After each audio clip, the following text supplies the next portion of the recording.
প্রধানমন্ত্রী তারেক রহমান শনিবার একটি অনুষ্ঠানে বেশ কিছু গুরুত্বপূর্ণ মন্তব্য করেছেন, বক্তব্য দিয়েছেন। তার এই বক্তব্যগুলো তুলে ধরতে চাই এই কারণে যে আমরা অনেকেই এর থেকে দেশের ভবিষ্যৎ রাজনীতি, অদূর ভবিষ্যতের রাজনীতির জন্য একটা স্পষ্ট ইঙ্গিত পেতে পারি। আবার পাশাপাশি কোনো কোনো বক্তব্যে অনেক প্রশ্ন উত্থাপন হতে পারে অনেকের কাছেই। তিনি কি বলছেন? তিনি বলছেন যে জাতিকে বিভক্ত করে কোনোভাবেই দেশকে সামনের দিকে এগিয়ে নেওয়া যায় না। দেশের স্বার্থে সবাইকে ঐক্যবদ্ধ থাকতে হবে। জাতিকে দ্বিধা বিভক্ত করে দেশকে এগিয়ে নিতে চায় না, দ্বিধা বিভক্ত করে এগিয়ে নেওয়া যায় না, আর তিনিও এইভাবে এগিয়ে নিতে চান না। চমৎকার কথা। তার এই বক্তব্যের মধ্য দিয়ে আমাদের মাঝে অনেকেরই আশা জাগতে পারে, কিন্তু প্রশ্ন হচ্ছে যে কোন ধরনের বিভক্তি তিনি চান না, কোন ধরনের বিভক্তি থেকে তিনি দূরে থাকার কথা বলছেন। ঐক্য বলতে তিনি কি স্বাধীনতার বিরোধীদের সঙ্গে একসাথে পথ চলার কথা বললেন, নাকি আওয়ামী লীগের বিষয়ে একটা বিশেষ বার্তা দেওয়ার চেষ্টা করলেন, কোনো বিশেষ ইঙ্গিত দিলেন? এই যে শেষের যে প্রশ্নটি আওয়ামী লীগের বিষয়ে উত্থাপন করলাম, এই প্রশ্নটি সপক্ষে একটা উত্তর হয়তো তার নিজের বক্তব্যের মধ্যেই থাকতে পারে। আমি একটু মেলানোর চেষ্টা করি। তিনি বলছেন যে জুলাই গণ অভ্যুত্থানে প্রত্যেকের ত্যাগের মূল্যায়ন করা হবে, তবে তার অর্থ এই নয় যে কাউকে বঞ্চিত করা হবে। আবার তিনি বলছেন প্রতিশোধের রাজনীতির ঊর্ধ্বে উঠে নিয়মতান্ত্রিক বিচারের জন্য অপেক্ষা করতে হবে। তার মানে আমরা ধরে নিতে পারি খুব সহজ সরলভাবে, জুলাই আন্দোলনে যারা নিহত হয়েছেন, আহত হয়েছেন, তাদের সবার প্রতি তিনি সম্মান জানাতে চান।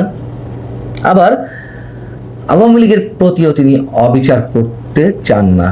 এই তো মোটা থেকে আসে, নাকি অন্য কিছু? আবার হয়তো কেউ কেউ বলবেন যেগুলো স্রেফ কথার কথা, তাও হতে পারে।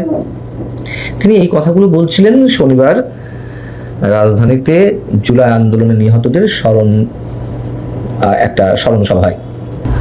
আমি বারবার একটা কথা বলি, এই দেশে এখনো পর্যন্ত আওয়ামী লীগ বিএনপির বিকল্প কোনো রাজনৈতিক প্ল্যাটফর্ম গড়ে উঠতে পারেনি, যদিও সেটি খুব দরকার মুক্তিযুদ্ধের আদর্শের প্রতি অবিচল থেকে নিয়মতান্ত্রিক রাজনীতি করার জন্য। কিন্তু এখনো তো সেটি আমাদের মাঝে এমন কিছু জন্ম নেয়নি। সংসদে যে ঐক্যের সুর বাজছে এমন কথা যারা দাবি করছেন, আমার মনে হয় তারা দিনের ঘুমে বিভোর রয়েছেন।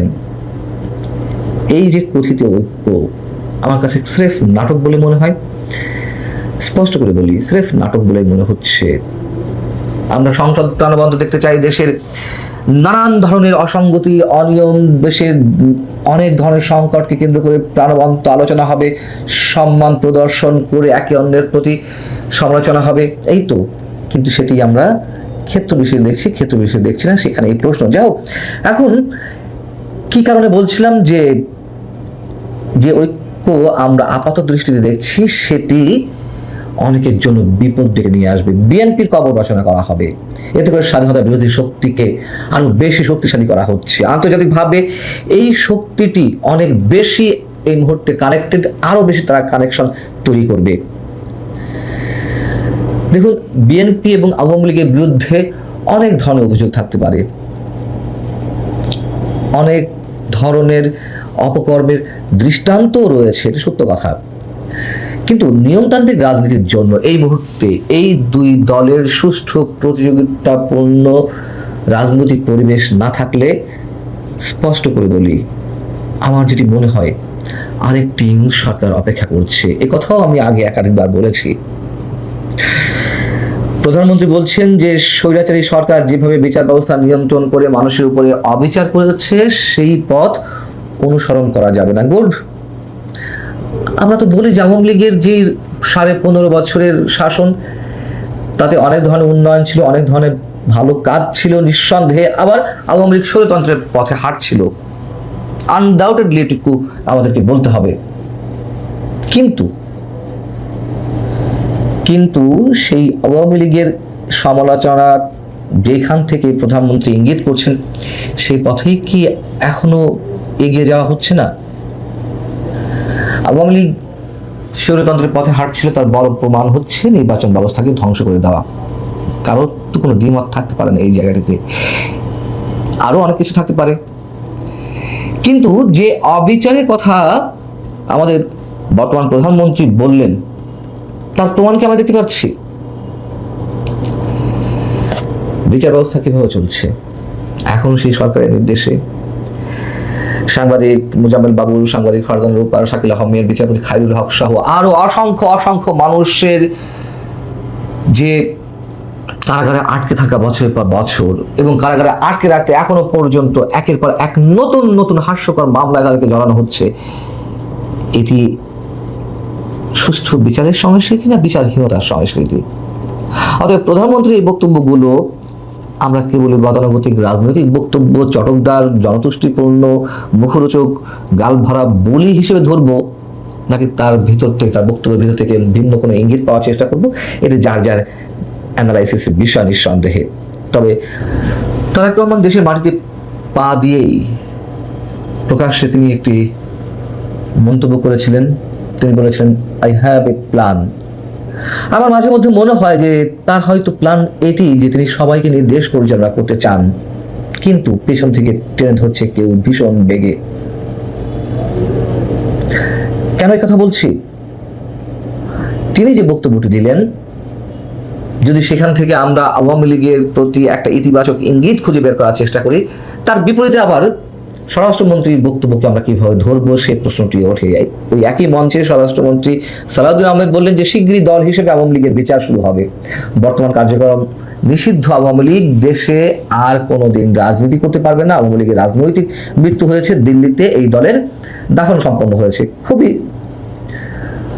কাব্যিক চমৎকার কথা হতে পারে। আওয়ামী লীগ সন্ত্রাসী সংগঠন হয়ে থাকলে আমরা তার বিচার অবশ্যই চাই।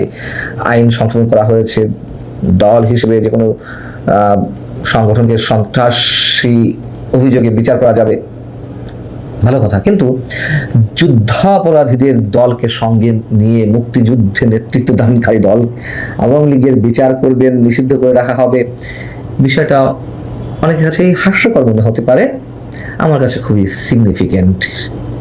সেই ডক্টর ইউনূসের মেটোপ্লাস ডিজাইনের অংশ হিসেবে সবকিছু চলছে কিনা।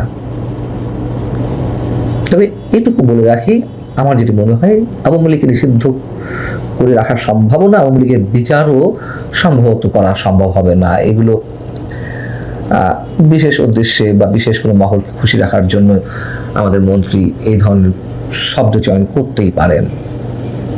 জানি না যে তাদের মনে কি আছে। তবে যদি সত্যই সালাউদ্দিন আহমেদের বক্তব্য সরকার অনুসরণ করে থাকে, তবে আমার মনে হয় বিএনপির জন্য বিএনপি কবর খুঁড়তে যাচ্ছে। জননেত্রী শেখ হাসিনা 5 আগস্ট 2024 তারিখে ভারতে চলে যাওয়ার পর আপনাদের সামনে প্রতি 1-2 দিন পর আমি যে বক্তব্য নিয়ে হাজির হই, সেই বক্তব্যের ধারাবাহিকতায় এটি আমার 527তম বক্তব্য। আজ 3 জুলাই 2026। আগামীকাল যুক্তরাষ্ট্রের 250তম স্বাধীনতা দিবস পালন হবে।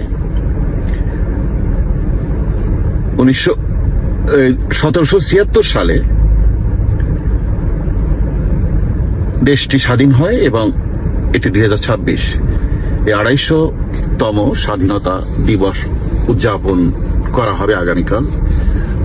সেই হিসেবে পুরো আমেরিকা একটি সাজ রবে আনন্দ মৌখর পরিবেশে আছে এবং পৃথিবীর বিভিন্ন দেশে যুক্তরাষ্ট্র সরকারের কনসুলেটের পক্ষ থেকে বা দূতাবাসের পক্ষ থেকে সেই সব দেশে ব্যাপক আয়োজনে এই দিবসটি পালন করা হবে। এখন আসেন বাংলাদেশের প্রসঙ্গ। আপনারা জানেন যে গত প্রায় 2 সপ্তাহ যাবত আমি বারবার বলছি, কলেমা লেখা পতাকা এটা ধর্মীয় বিশ্বাসে এটা জায়েজ, কিন্তু যেহেতু আল কায়েদা জঙ্গি সংগঠন অথবা আইএস জঙ্গি সংগঠন অথবা আইসিস জঙ্গি সংগঠন বা বিভিন্ন চিহ্নিত জঙ্গি সংগঠন, তারা তাদের দলীয় পতাকা হিসেবে এই কলেমা লেখা পতাকা, কখনো সাদার উপরে কালো লেখা, কখনো কালোর উপরে সাদা লেখা পতাকা, এই এই তারা এটা ব্যবহার করে এবং এটা সারা বিশ্বে সকল দেশ জানে যে এগুলো হলো জঙ্গি সংগঠনগুলোর পতাকা, অফিসিয়াল পতাকা। তো এই জন্য আমি বারবার বলছিলাম যে আপনারা ব্যানার লেখেন, দেয়ালে দেয়ালে হাদিস লেখেন, কলেমা লেখেন, কোনো অসুবিধা নেই। এমনকি যদি আপনারা কলেমাটা আরবিতে না লিখে যদি বাংলায় লিখতেন তাও এতটা সমস্যা হতো না। ধর্মীয় বিশ্বাসের জায়গায় কলেমা প্রচার করা, আমরা কেউই তো এটা বিরোধী নই, কিন্তু সরল বিশ্বাসে কলেমা প্রচার করতে যে কোনো জঙ্গি সংগঠনের ফাঁদে পা দিয়ে বাংলাদেশ রাষ্ট্রটি বিপদে পড়ুক বা বাংলাদেশের জনগণ বহির্বিশ্বে যারা আছে তারা বিপদে পড়ুক, এটা আমরা কেউ চাই না। আমরা ধর্ম পালন করতে চাই, কিন্তু এই ধর্ম পালনের কোনো প্রোগ্রাম যেন আমাদের কাউকে বিপদে না ফেলে, দেশকে বিপদে না ফেলে বা বাংলাদেশের মানুষকে বিপদে না ফেলে, সেই বিষয়গুলো আমরা বারবার আলোচনা করেছি। এর মধ্যে গত পরশু দিন যুক্তরাষ্ট্রের যে চার্জ দ্য অ্যাফেয়ার্স ঢাকার, তারা বাংলাদেশ সরকারকে সচেতন করেছে এই পতাকা নিয়ে। এর পাশাপাশি মার্কো রুবিও, যিনি যুক্তরাষ্ট্র সরকারের নিরাপত্তা প্রতিরক্ষা উপদেষ্টা, তিনি বলেছেন এই পতাকা দেখে তো এখন মনে হচ্ছে বাংলাদেশ এখন দ্বিতীয় আফগানিস্তান। তার মানে কিন্তু সবাই নড়ে চড়ে বসছে। ইউরোপের বিভিন্ন পত্রিকায় এই পতাকা নিয়ে নিউজ হয়েছে যে বাংলাদেশ এখন একটি জঙ্গি রাষ্ট্র।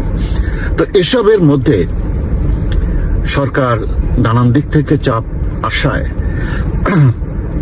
স্বরাষ্ট্রমন্ত্রী সালাউদ্দিন সাহেব প্রথম আমেরিকান অ্যাম্বাসেডরকে বলার চেষ্টা করছেন যে এটা একটা ফান, এই যে বিভিন্ন ফুটবল খেলা নিয়ে বিভিন্ন দেশের পতাকা উড়াচ্ছে একটা ফান হিসেবে, সেই রকম ফান হিসেবে এই পতাকা উড়াচ্ছে। তখন যুক্তরাষ্ট্র এটা গ্রহণ করেনি, পরিষ্কার বলেছে এটা ফান না, ওই রকম পতাকা কোনো দেশ এই এই এই বিশ্বকাপে অংশগ্রহণ করছে না, এটা ফান না, এটা সিরিয়াস। তারপর সরকার নির্দেশ দিয়েছে, নির্দেশ দেওয়ার পরে গোয়েন্দা সংস্থা তারা এটার উপরে রিপোর্ট প্রকাশ করেছে এবং আজকে থেকে সারা বাংলাদেশের প্রত্যেকটা থানায় একটি কড়া অবস্থানে পুলিশকে নির্দেশ দেওয়া হয়েছে এই পতাকা বিষয়ে। অর্থাৎ বোঝা যাবে আগামী কয়েকদিনের ভিতরে এই পতাকার অবস্থা কি হবে। যুক্তরাষ্ট্রের সাথে আমাদের যে চুক্তি আছে, সেই চুক্তির কারণে, ডক্টর ইউনূস যে চুক্তি করেছেন সেই বাণিজ্যিক চুক্তির কারণে, এবং আগামী কয়েকদিনের মধ্যে বাংলাদেশ সরকার যুক্তরাষ্ট্রের সাথে যে প্রতিরক্ষা চুক্তি করতে যাচ্ছে, সেই সবের কারণে আমাদের অনেক সিদ্ধান্তই আমরা নিজেরা নিতে পারবো না, নিজেরা নিতে পারছি না, যুক্তরাষ্ট্রের অনুমতি নিতে হয়। এবং যেহেতু সেইভাবেই চলছে, এই সরকার এটিকে সংসদে তুলে কোনো রেটিফিকেশনের চেষ্টা করলেন না, তবে এটা নিয়ে তো দেশের মানুষ সিদ্ধান্ত নেবে। কিন্তু গত নির্বাচনে যে ইলেকশন ইঞ্জিনিয়ারিং হয়েছে সংসদ নির্বাচনে, সেই ইলেকশন ইঞ্জিনিয়ারিং এর পুরো রিপোর্ট এখন জাতিসংঘের হাতে।